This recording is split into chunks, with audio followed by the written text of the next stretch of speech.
Morning, everyone. Melissa here from Endo Empowered. And today we are going to be talking all about sex, pain with sex with having endometriosis, and some ideas around this, some concepts around why there might be pain, and of course, some ideas on how to solve this. I have a very exciting announcement to make today. I have got my degree. Yay!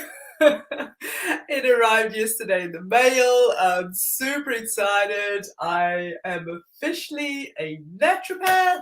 So after 7 years of study, I finally got my piece of paper to prove that I know what I'm talking about. Very exciting. We unfortunately had to have the graduation over Zoom. They're hoping to do a proper one later in the year because of COVID.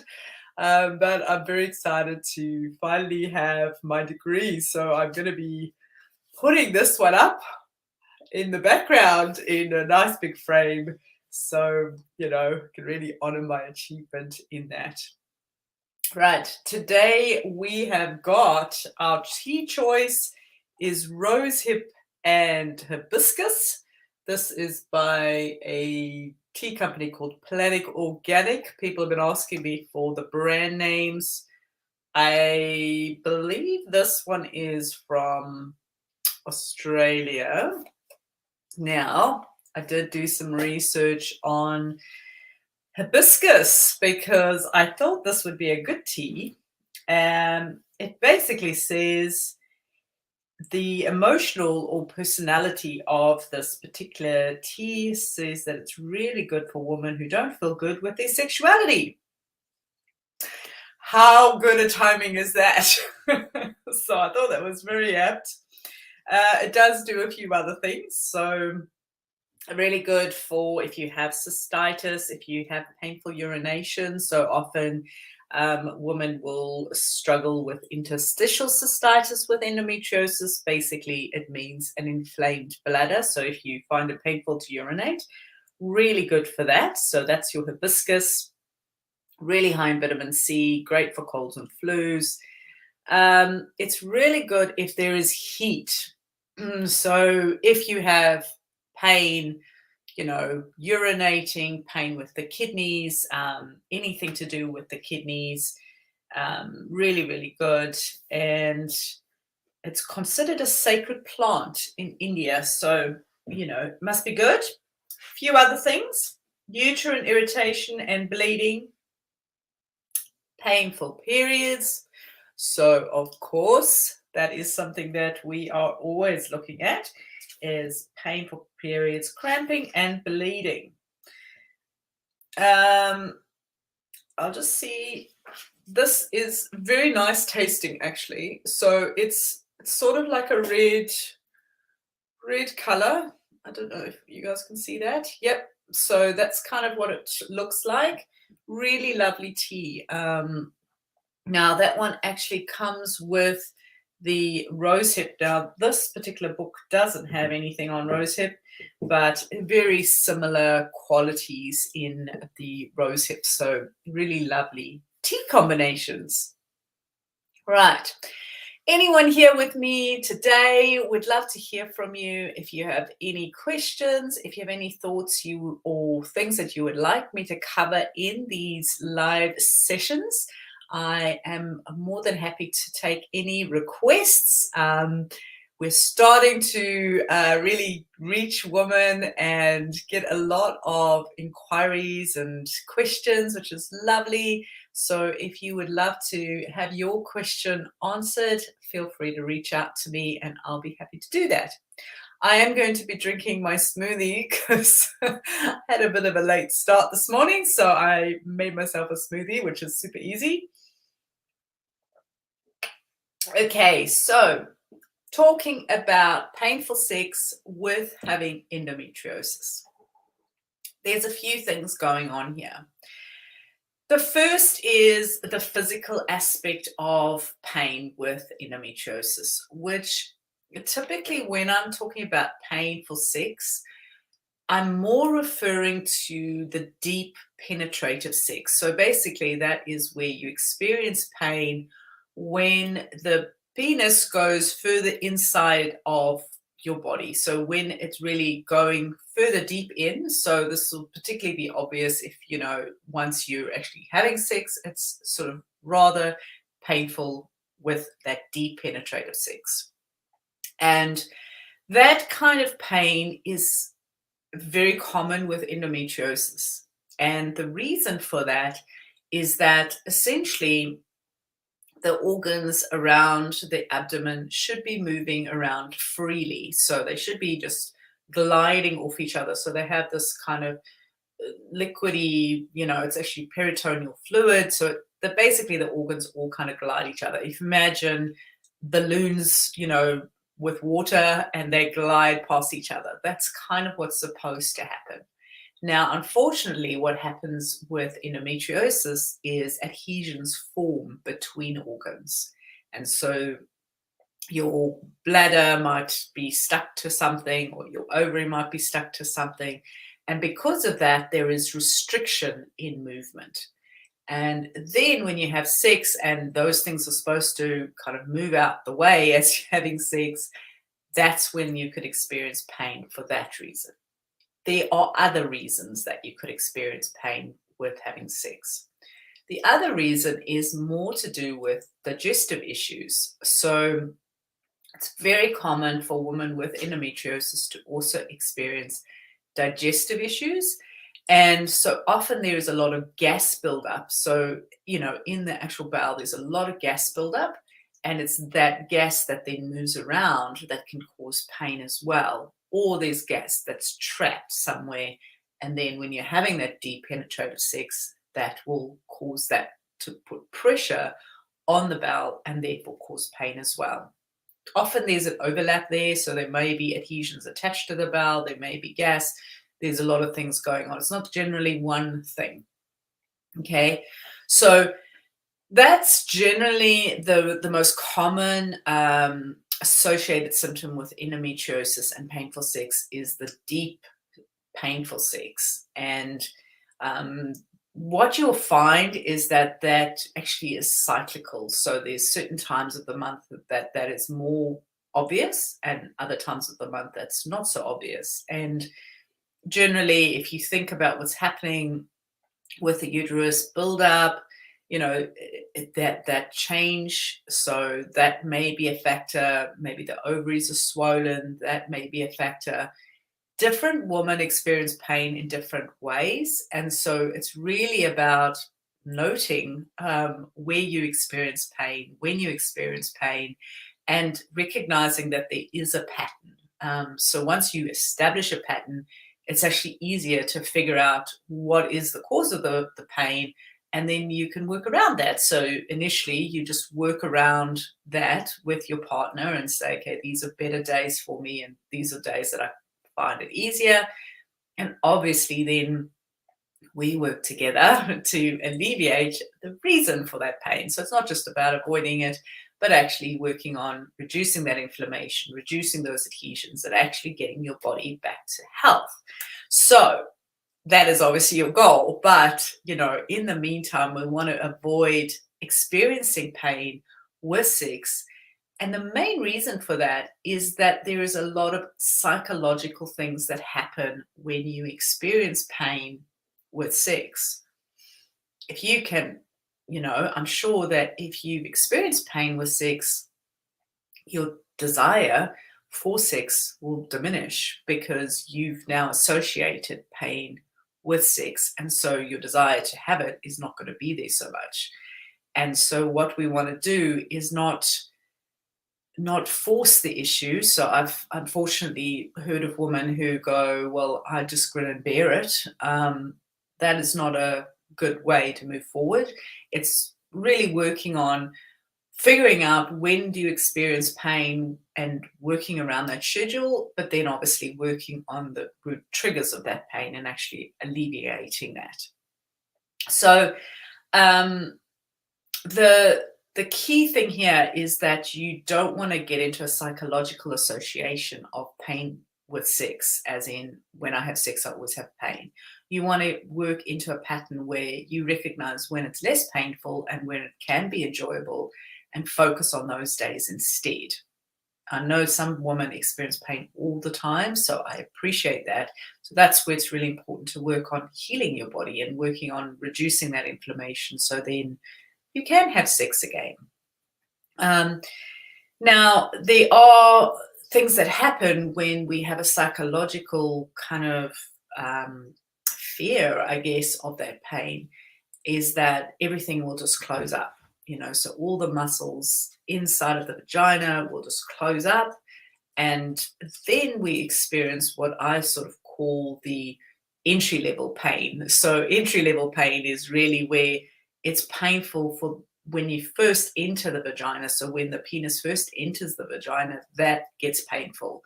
And that pain is actually very easy to treat in most women. Obviously, there are other factors. So some women have, other things, more serious things going on. But typically what's happening is that there's just not enough lubrication in the area. So, women are not ready, and, the penis is coming in too soon. Women have got these psychological fears around sex. So they're just not, the vagina's not actually opening up. Those kinds of things are actually a lot easier to treat. Unfortunately, we see a lot of movies and a lot of things which illustrate that women are kind of instantly ready for sex, and it's not really how it is. We need time, and women need to warm up to having sex, and the longer you can wait and get the woman ready for sex, the better the sex will be for both parties. So I'm not just referring to women, but for men as well. It's actually more enjoyable when when the vagina is opened up and she's very, very moist. So, that's really the best time. Now, there are some tricks to how you can alleviate that. One of them, obviously, is to use some kind of lubricant.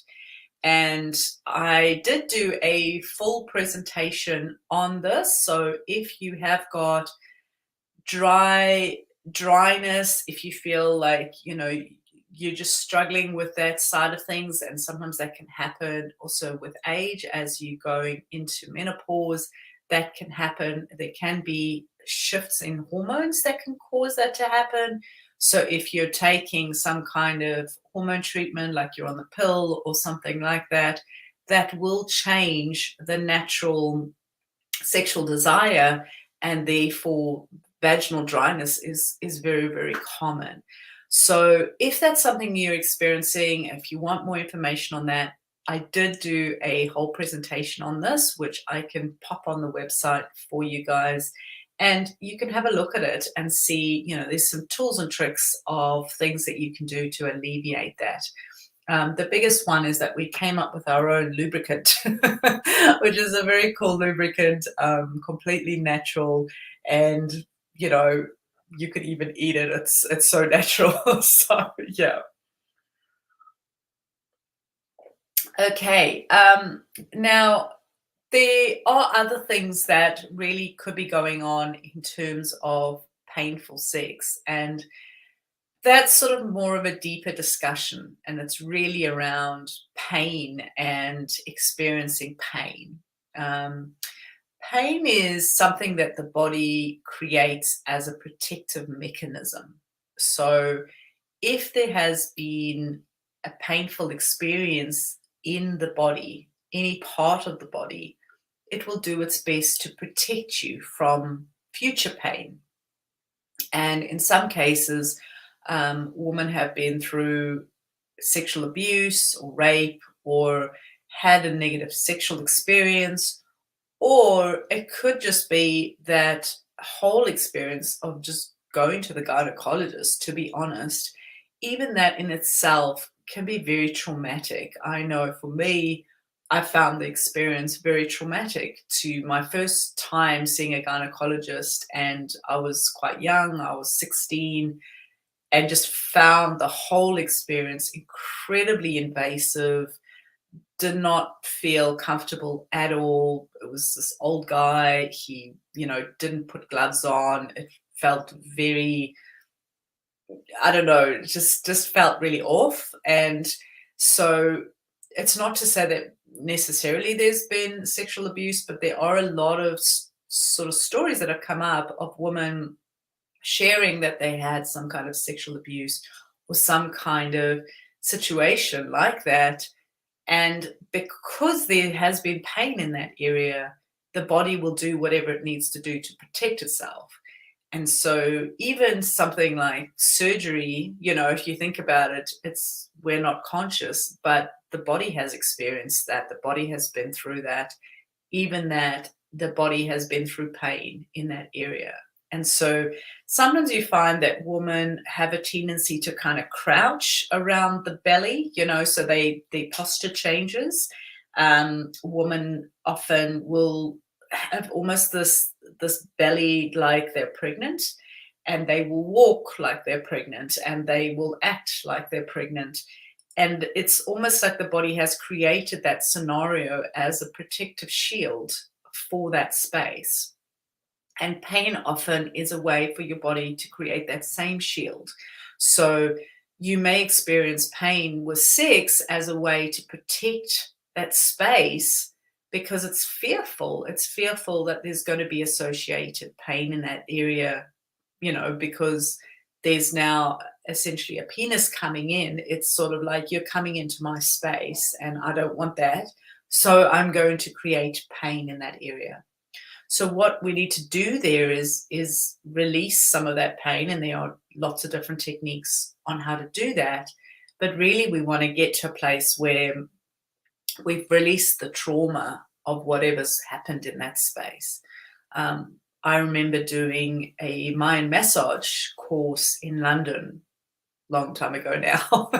And in that course, we did a meditation where we actually spoke to the uterus and the vagina, and we connected with that space and allowed ourselves to experience all the things that had happened there.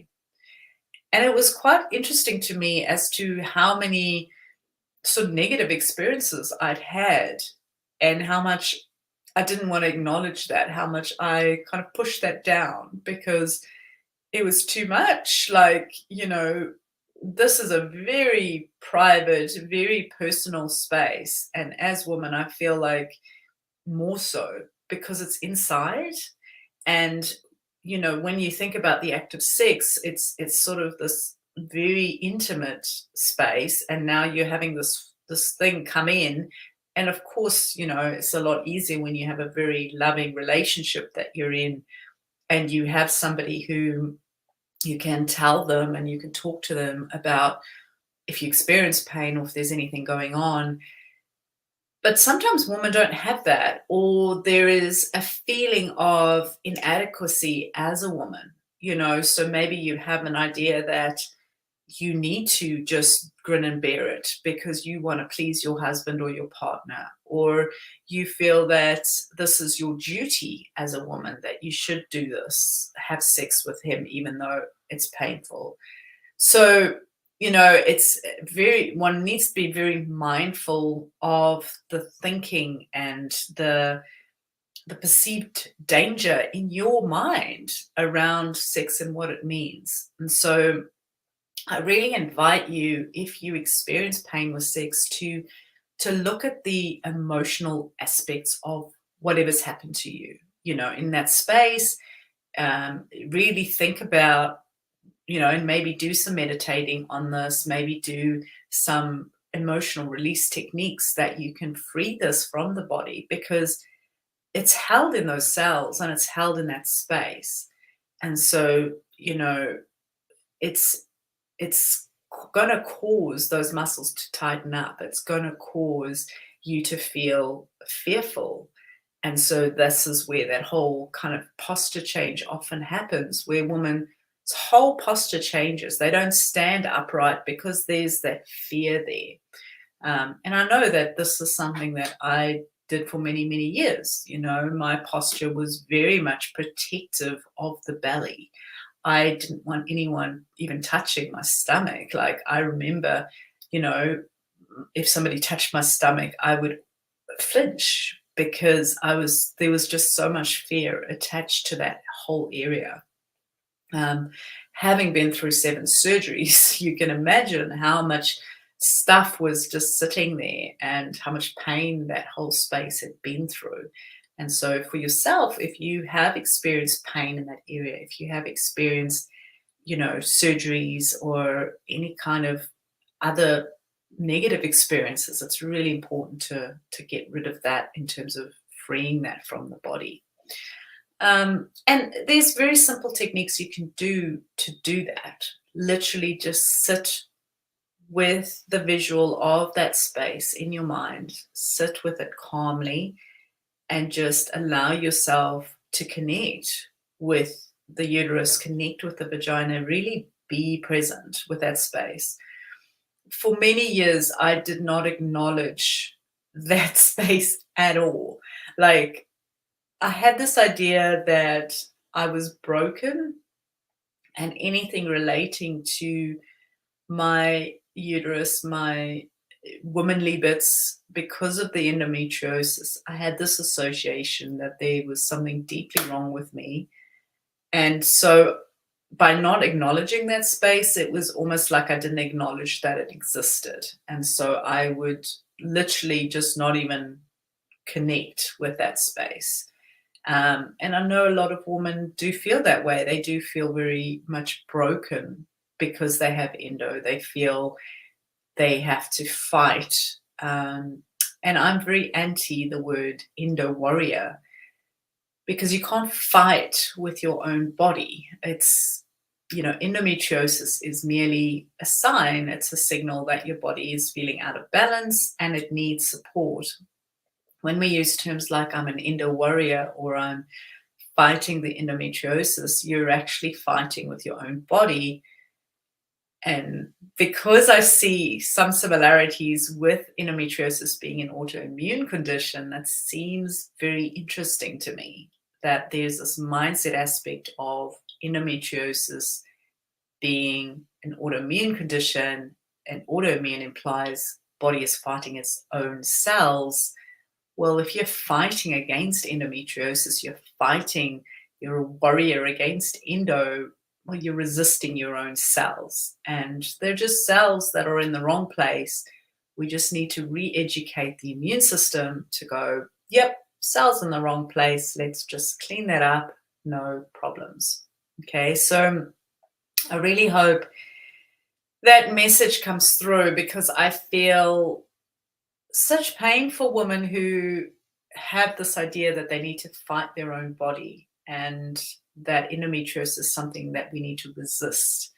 It's not something we need to resist. It's something that we need to work with. We need to honor that the body is telling us it's unhappy and it wants some help. And so we can provide for the body and we can allow it to have all the things it needs to feel well, and then it can heal. So that is a key message that I share, and it's really about creating the perfect environment for healing.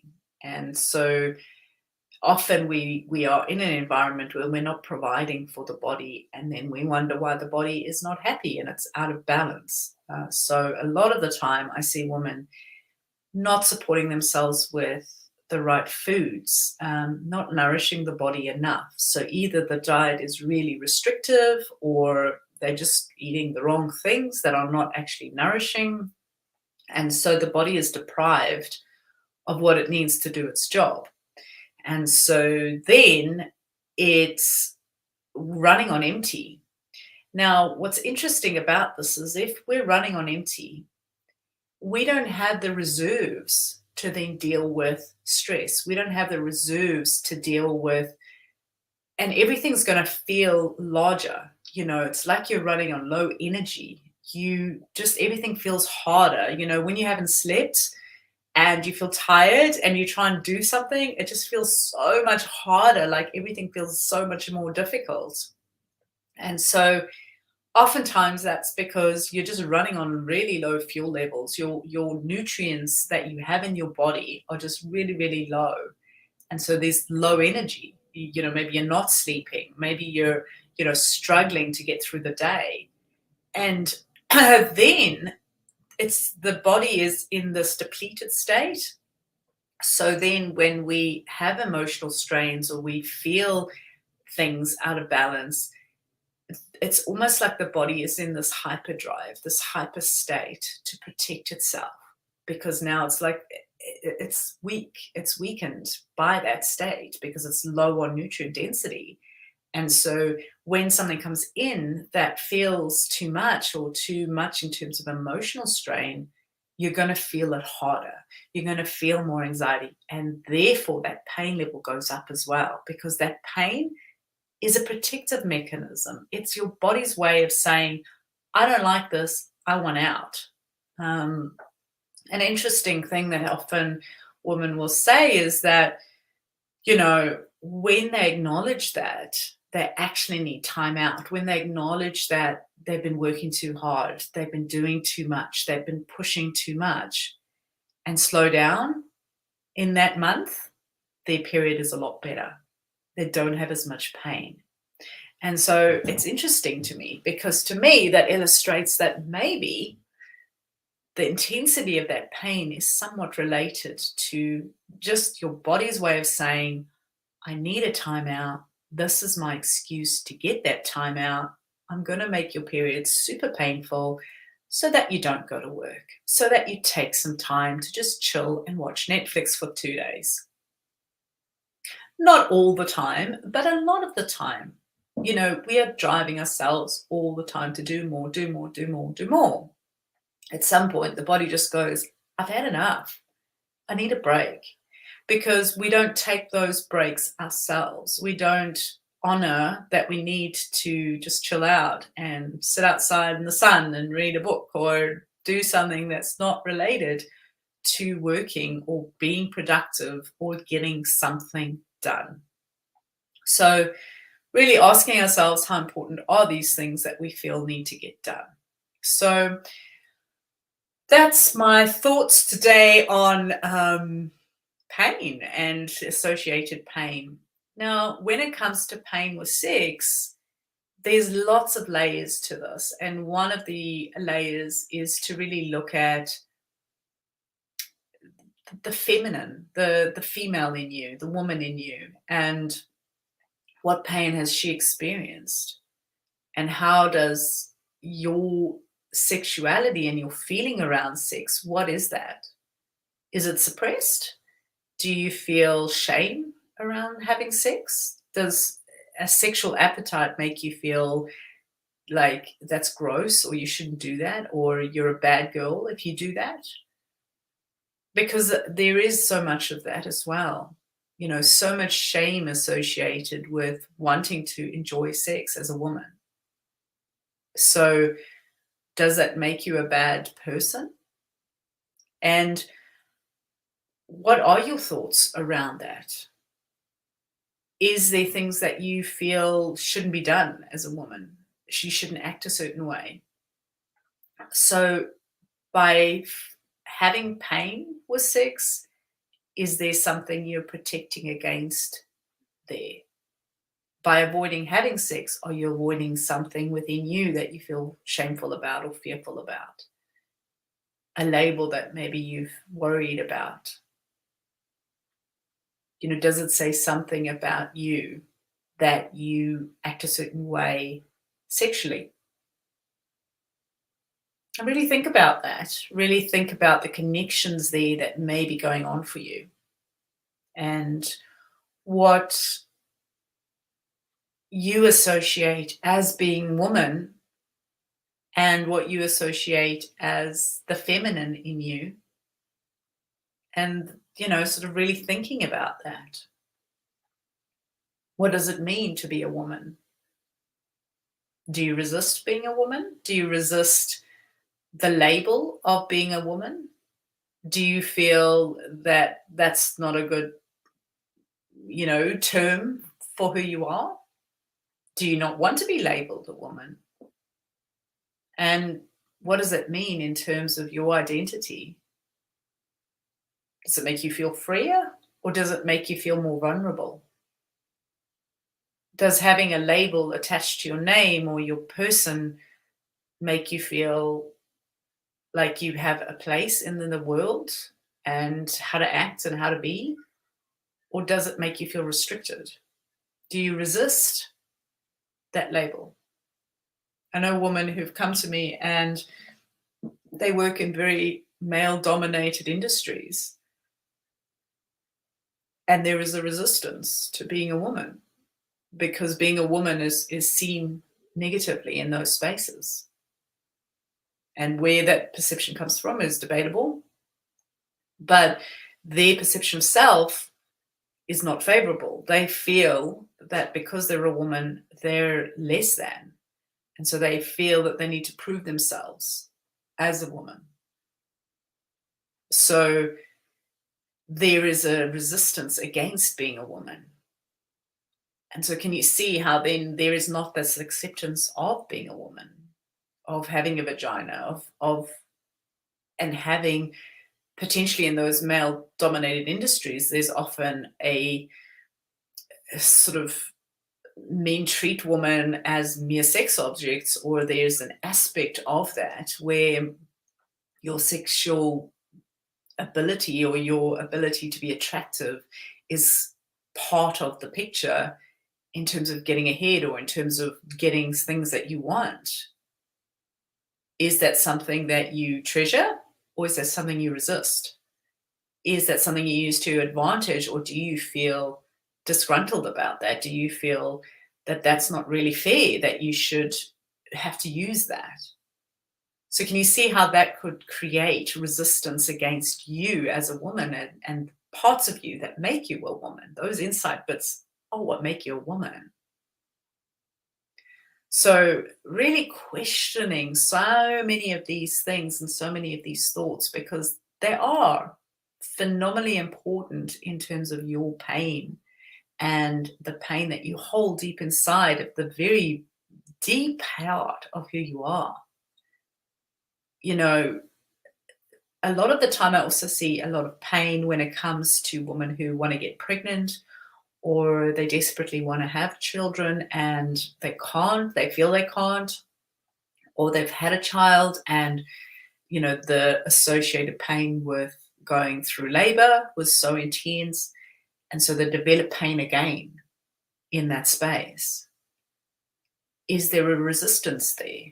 Is there a resistance to having children? Is there resistance to who you are as a woman because maybe you feel that you can't have children? How much of that is going on there? Do you feel less than because you can't have children? Does it define you as I'm a woman or I'm not a woman because I can't have children? What defines you as being a woman? I really had to grapple with this myself because I was never really into having children. Like, it was never something that I felt a desire to have. And so much of the identity of who I was determined by this: as a woman, you have children. And, you know, grew up with parents who were very much of that belief that women have children. That's whether you want them or not, that's what you do. And so I really grappled with this because I didn't have this huge desire to have children. And when I finally acknowledged that I'm not going to have children, I have no desire to massively have children, so I don't think it's a good idea for me to have them then. It really was confronting. It was really confronting for my mom, who, you know, was so wanting to have grandchildren, and even my aunt, I remember her saying, but children are such a blessing and they're so lovely. And it really made me feel like all I was defined by was whether me as a woman was going to have children or not. There was nothing else that seemed important to my mom or my aunt. You know, at the time, it just felt like all they wanted from me was that. And what I'd achieved in my life and who I was as a person was not relevant. because they didn't ask me about that. All they asked me was, when are you having kids? When are you having kids? And that was really tough. And so I really invite you to share some of your thoughts, if you feel like sharing in the comments, anything that's sort of resonated with you on what I've shared today. If you don't feel like sharing publicly, feel free to reach out to us at support@empowered. These things are big. These things are massive. And we are so focused on the physical aspects of treating endometriosis. And of course, there's lots we can do there. But so much of it is our views of ourselves, our views of protecting that space.